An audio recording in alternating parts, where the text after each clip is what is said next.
قد قامت الصلاة قد قامت الصلاة.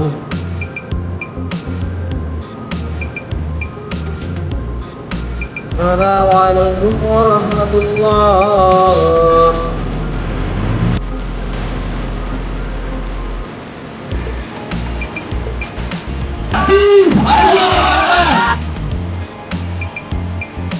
الذين آمنوا اتقوا الله.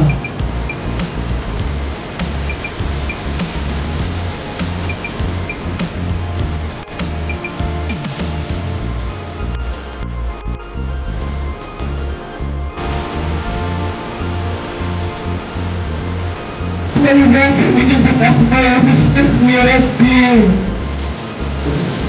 jika menjadi hidup dengan berkat kami yang menyebut nama-Mu ya Dzal Jalali wal Ikram. Nah, berhubungan dengan kisah-kisah sahabat, saya mau ngangkat tadi Mus'ab bin Umair tadi Mus'ab bin Umair itu kita tahu beliau itu masuk Islam, menjadi duta Islam pertama. Ketika beliau masuk Islam itu bukan mulus-mulus saja, namanya orang masuk Islam terus mau istiqomah itu pasti ada aja halangannya ya, nggak mungkin lempeng itu seperti jadi itu kan. Cobaan untuk putar balik tuh banyak ya? Banyak sebenarnya, nanti kita ngobrolin itu juga ya. Jadi cobaannya banyak, dan cobaan paling besar ternyata datang bukan dari luar tapi dari internalnya sendiri, dari ibunya. Jadi dia sempat dikurung gitu. Jadi kalau kita mau lihat profilnya sahabat Mus'ab bin Umair ini dulu adalah pemuda parlente lah kalau kita bisa sekarang, untuk pemuda yang dimanja oleh keluarganya, ibunya. Pakaiannya bagus, di masa itu pakaiannya bagus, orangnya cerdas ya. Kalau di Sultan. Sultan kalau bilang sekarang. Anak Sultan. Ya? Bajunya bagus, parfumnya yang wangi lah seperti itu. Jadi ketika dia memutuskan untuk beriman kepada agama yang dibawa oleh Rasulullah SAW, tadi dijelaskan juga seperti itu, datang permusuhan itu, penolakan justru dari ibunya. Nah, dia tinggalkan semua itu ya. Dia tinggalkan semua itu karena lebih mementingkan Islam. Walaupun dia ditahan sama ibunya ya, tidak dikasih makan atau seperti dia, beliau tetap kokoh untuk memeluk Islam sampai akhirnya Rasulullah mengutus beliau ke Yasrib mendawakan Islam di sana sebagai duta. Nah, sebab dari dakwah beliau, Yasrib bisa menjadi titik awal ya bangkitnya Islam itu ya, berdirinya daulah itu, daulah Islam itu. Berarti ya, sempat dimiskinkan ya? Sempat dimiskinkan itu, diancam lah ibaratnya. Diancam, pokoknya kartu kredit pun tarik gitu. Nah itu yang kalau sekarang nggak dapat fasilitas kan? Fasilitas. Ya, bahkan ketika dimiskinkan tapi tidak bergeming, malah tetap kuat keyakinannya. Nggak putar balik ya kan, stay on the track, tetap aja dia sampai di asli. Ini yang dimiskinkan. Iya, itu yang dimiskinkan. Ada lagi yang disiksa lagi itu. Ada lagi. Siapa itu? Bilal. Teman-teman di sini tahu ya, Bilal bin Rabah ya. Bilal itu bin Rabah. budak hitam dari Habasyah ya, kalau Afrika. Orang Manggar. Bro. Bilal itu kan yang di masjid, kalau misalnya ada khotib ada Bilal ya, gitu. karena ini awalnya memang Bilal. Iya. Jadi Bilal seperti itu. Beliau tuh disiksa itu ya. Kalau kita nonton film The Messenger tuh beliau ditindis batu tuh. Sampai ngomong ahad. Kurang apa itu? Kalau kita mungkin sekarang hijrah paling dinyinyirin ya. Iya. Kebanyakan dinyinyirin aja kan, sok-sokan lo bro ya kan. Kemarin ngembat kotak infak, sekarang nah mungkin begitu ya. Kalau di zaman Rasulullah dulu para sahabat luar biasa itu. Siksaan atau cobaan-cobaannya itu, ditindis batu, tapi tidak bergeming sedikit pun. Malah makin kokoh. Ada keluarga Yasir juga ya kan. Keluarga Yasir. Iya, itu diapain tuh cewek? Banyak itu ya. Sampai akhirnya ibunya itu Sumayyah menjadi wanita yang pertama syahid itu ya kan. Itu kalau di sirah itu ditusuk gitu ya, pakai tombak itu. Dari belakang sampai ke tenggorokan ya.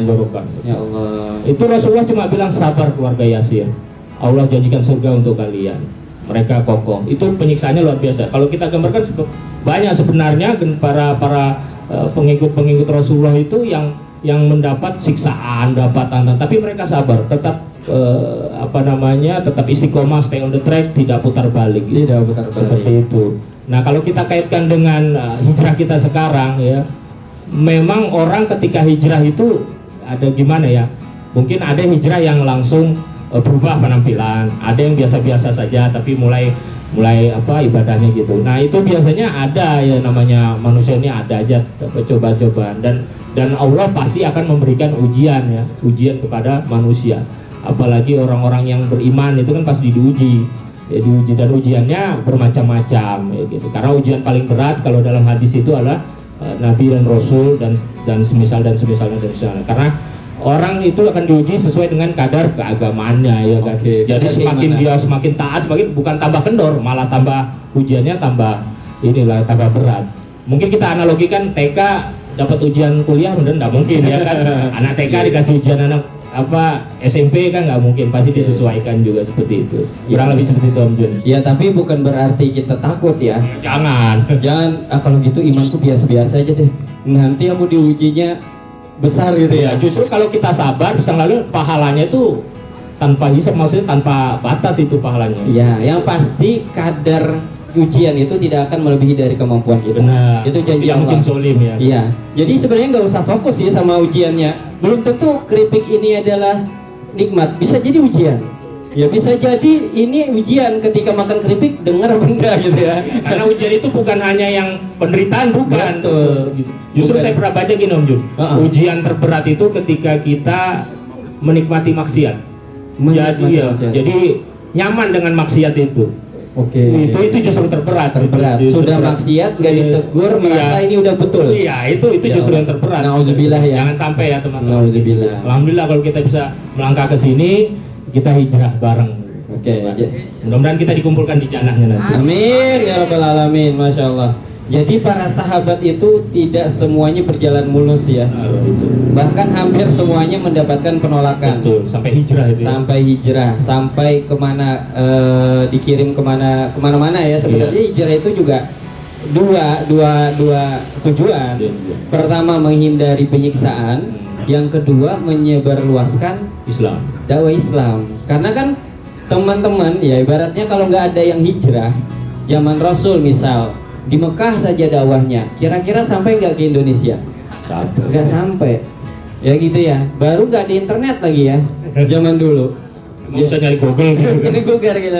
Nah sekarang kita mendapatkan dakwah Islam itu karena ada yang berhijrah, karena ada yang menyampaikan. Benar. Maka tugasnya kita ya, yang sudah tahu, yang sudah paham di sini, walaupun nggak tahu apa-apa, seperti yang tadi penduduk Madinah 6 orang tadi, itu kan cuman taunya ini Nabi terakhir, jangan sampai Yahudi tahu duluan. Akhirnya dia bawa itu saja pulang ke Madinah, meyakinkan teman-temannya untuk datang lagi ke Mekah. 12 orang tadi, berarti teman-teman mau taunya hanya sekedar Bismillah, itu sampaikan. Mau taunya cuman pakai tangan kanan makan baca Bismillah, sampaikan. Karena bisa jadi dari kita nyampaikan itu, orang tertarik dengan Islam dan mau hijrah. Gak ada yang tahu gitu. Gak ada yang tahu. Dan ketika kita menyampaikan itu, orang itu menggunakan terus apa yang kita sampaikan. Misal tadi Pak Ustadz Hanan Ataki tadi yang di belakangnya. Misal sampai ke rumah istriku, udah punya istri Pak? Sudah punya istri? Sudah punya istri. Baru satu ya. Oke. Yang di depan juga mau nambah Pak, cuma nggak berani. Yang teriak itu yang mau. Nah, ketika di situ pulang ke rumah istriku, ya. Aku tadi dengar kalau masuk kamar mandi kaki kiri duluan. Baca doa. Allah, apa ya tadi doanya ya? Bisa lupa nih. Udahlah bismillah aja. Yang penting kaki kiri. Nah, istrinya hari-hari mengerjakan itu, maka pahalanya didapat, mengalir terus. Enak apa enak Pak? Enak. Dapat terus kiriman pahala dari orang-orang yang kita sampaikan apa yang disampaikan oleh agama kita.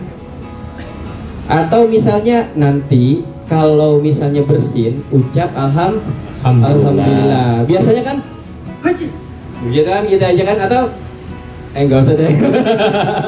Kebun binatang keluar, gitu kan. Tapi diganti dengan alhamdulillah, disampaikan alhamdulillah itu loh bacanya. Dari mana tahu? Kemarin aku dengar Ustadz ngomong, aku lihat YouTube pas scroll itu short ya, scroll Instagram, ada scroll ini yang ini ya, ada katanya baca alhamdulillah, itu pun jadi pahala.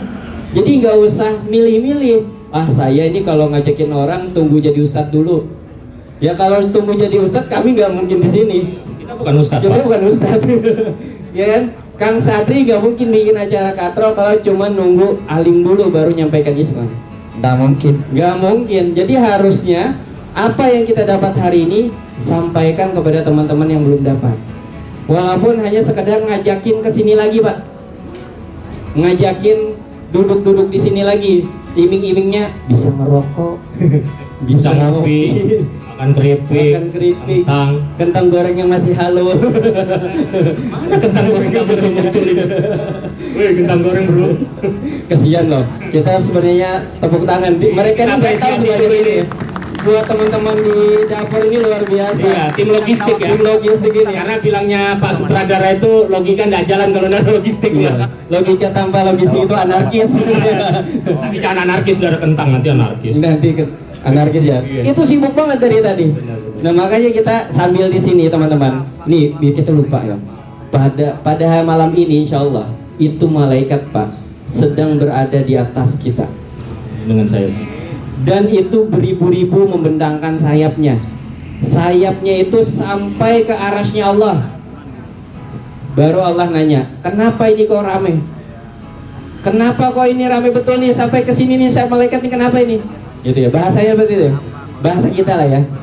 Jadi malaikat tuh ngomong, ya Allah, di bawah kami ini ada sekelompok orang yang sedang mengingat namamu dan belajar agamamu. Terus mau kamu apa?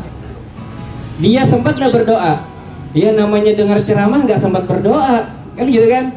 Nggak sempat berdoa. Tapi ya Allah, kami mau memohonkan ampun bagi mereka. Ya sudah, mohonkan ampun bagi mereka. Nah, jadi malam ini sekarang itu di atas itu ada malaikat Pak. Untungnya kita nggak bisa lihat Pak. Kalau bisa lihat lari kita. Lari kita Pak, lihat malaikat Pak. Lari kita lihat malaikat. Apalagi malaikat pencabut nyawa. Nauzubillah. Nah, kita itu sedang didoakan. Terus apalagi kata Allah? Kata malaikat, kalau mereka berdoa, tolong kabulkan ya Allah. Maka kata Allah, aku penuhi permintaan kalian. Maka teman-teman, bapak-bapak sekalian, segera berdoa buat anak, buat istri, buat orang tua, buat teman-teman yang di belakang logistik, buat panitia, buat yang dari seminggu kemarin ngurusin acara, dan semuanya kita doakan ya. Semoga semuanya Amin. bersama-sama di jannah Allah. Amin. Semoga Allah mudahkan segala urusannya. Amin ya Allah. Semoga Allah ampuni dosanya. Amin. Semoga Allah terima amal ibadahnya. Amin. Dan sampai Allah itu manggilnya begini, wadkhuli fi ibadi wadkhuli jannati. Masuklah menjadi hambaku dan masuklah dalam surga. Masya Allah. Nah, gitu.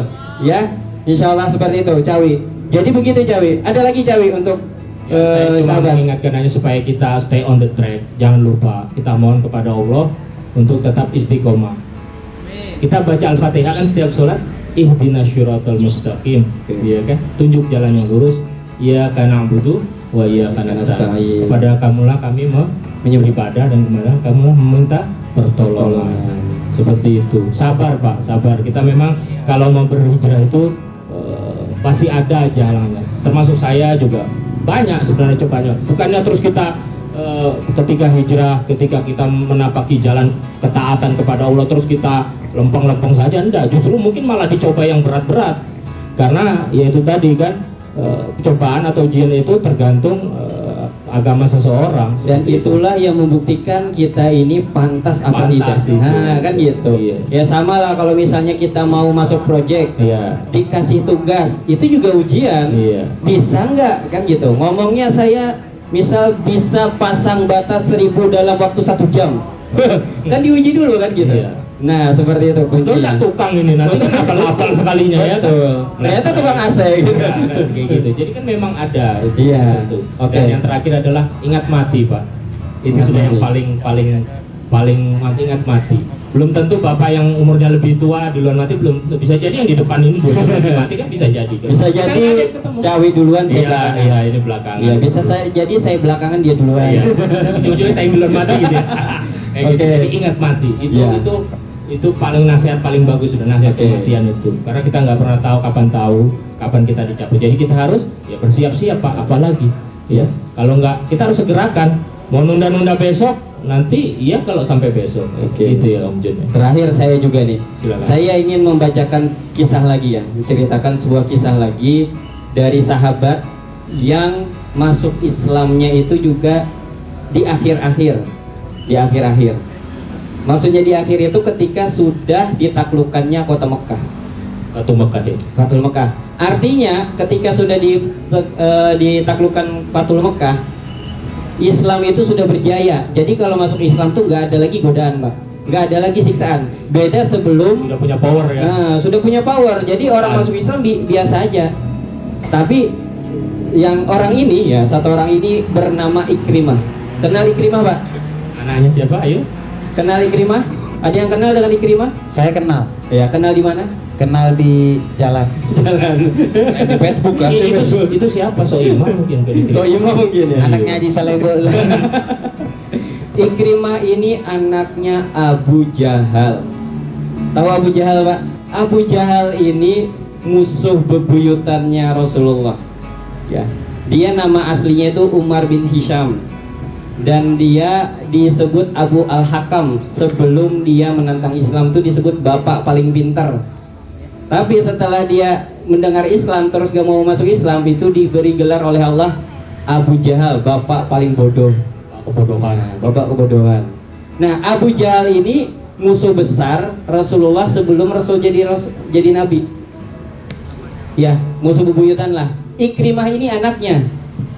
Karena bapaknya itu musuh Rasulullah, dia otomatis juga ngikut. Pokoknya bapakku ngomong apa, aku ikut, kata Ikrimah. Jadi dia selama hidupnya itu ikut dengan bapaknya menentang Rasulullah. Ya, jadi tangan kanan bapaknya. Kalau tangan kiri buat cebok. Jadi apapun yang dilakukan oleh bapaknya dia ikut. Sampai di perang Badar juga dia ikut.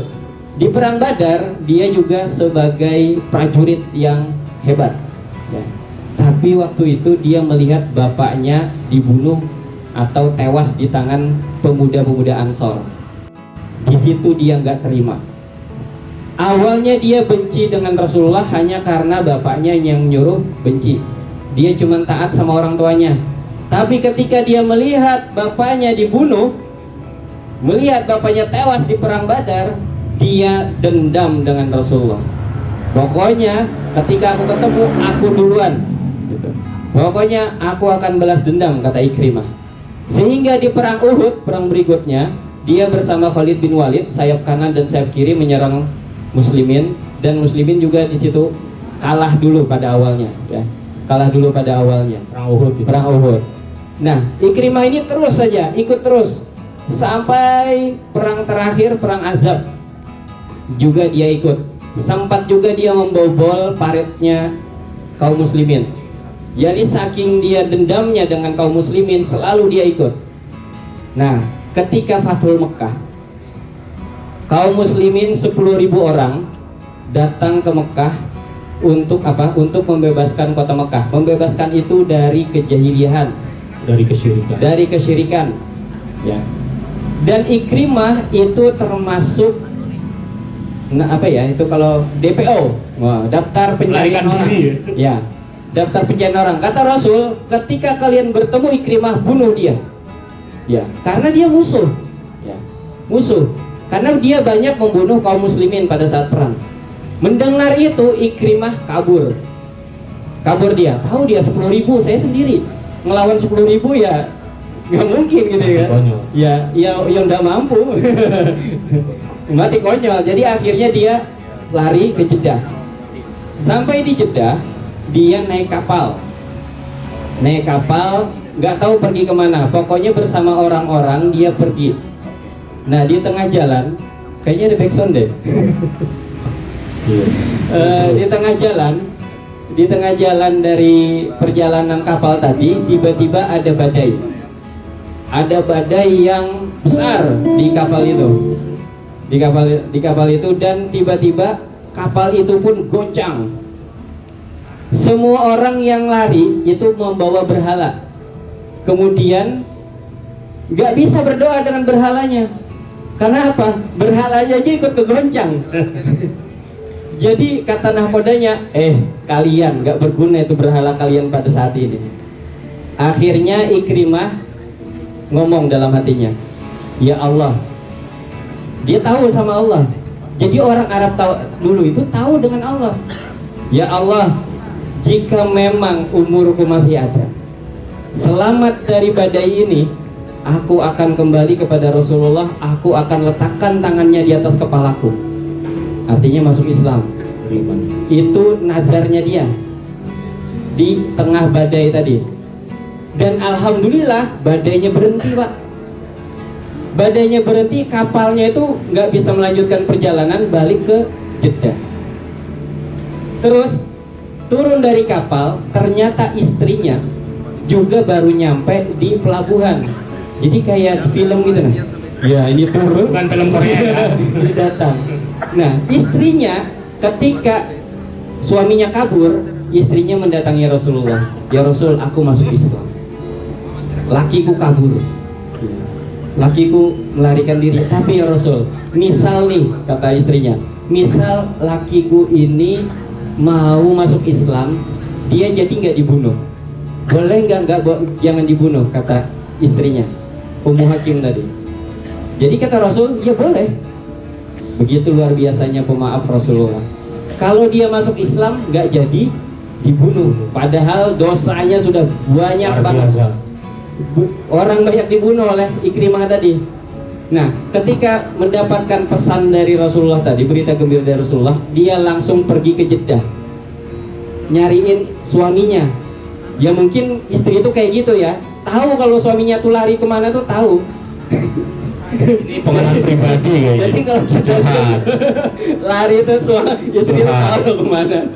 Akhirnya pas turun dari kapal tadi, ya turun si Ikrimah dari kapal, juga tibalah istrinya di pelabuhan. Ketemulah dua orang yang saling mencintai tadi. Cie. Akhirnya ketemu, singkat cerita kata Ikrimah, aku tertarik untuk masuk Islam. Kata Ummu Hakim, tepat sekali keputusanmu. Aku pun baru meminta perlindungan dari Rasulullah supaya kamu bisa masuk Islam dengan selamat. Akhirnya dibawalah Ikrimah tadi menghadap Rasulullah. Setelah menghadap Rasulullah, dia bersyahadat. Apa yang dia lakukan setelah itu? Tidak ada peperangan yang dilakukan oleh umat Islam yang tidak diikuti oleh Ikrimah. Dia itu ahli pedang, ahli berkuda, ahli mana. Jadi selama hidupnya setelah dia masuk Islam, nggak ada dia absen dari perang, nggak ada dia putar balik, Pak. Padahal kalau seandainya dia itu sudah masuk Islam, kan sudah selamat tuh, aman. Nggak usah tidur di rumah, baca koran, minum kopi, kan aman gitu kan. Ngerokok, aman. Ngapain ikut jihad? Ngapain ikut jihad? Tapi dia nggak mau, sampai dia ikut di perang Yarmuk. Perang Yarmuk itu di zamannya Umar bin Khattab. 40.000 kaum muslimin melawan 400.000 Romawi. Bayangkan, Mbak, 40.000 melawan 400.000. Berarti kalau mau bunuh berapa orang tuh, satu orang tuh harus bunuh berapa? Itu perangnya bukan pakai senapan loh. Bukan pakai senapan. Bukan dari jauh-jauh tuh, Ya. bacok-bacokan loh, Pak. Bacok-bacokan. Terus Ikrimah maju. Dia di barisannya Khalid bin Walid. Khalid bin Walid ini tahu maju ke sana tuh pasti mati. Kata Khalid, Ikrimah, nggak usah maju, jangan maju, jangan. Mati nanti. Ya sebentar ya, sutradara ya. Sutradara sudah ngasih kode keras kayaknya ini. Bentar bro, nanggung ya. Nah setelah itu dia maju, kata Khalid jangan, dicegah oleh Khalid. Kemudian kata Ikrimah, Khalid, kamu itu sudah duluan masuk Islam daripada aku. Jadi biarkanlah aku menyelesaikan tugasku. Biarkan aku menyelesaikan tugasku dan menggapai cita-citaku untuk mati dalam keadaan syahid. Dia teringat janjinya kepada Rasulullah pada waktu itu. Dia teringat, Gimana janjinya? Saya nggak hafal karena janjinya orang. Kalau janji saya nggak hafal juga. Akad. Silakan. Katanya dia berjanji dengan Rasulullah, begini janjinya. Wahai Rasulullah, demi Allah, aku tidak akan meninggalkan tempatku di mana aku menghalangi manusia dari jalan Allah sampai aku menggantinya dengan perjuangan di jalannya. Jadi dia nggak akan meninggalkan Madinah, maksudnya nggak akan meninggalkan posisinya sebagai panglima perang, nggak akan meninggalkan posisinya sebagai prajurit terbaik sebelum dia menyelesaikan tugasnya untuk berjuang di jalan Allah. Karena sebelumnya dia menggunakan kekuatannya, menggunakan kelihayannya untuk apa? Menentang Rasulullah.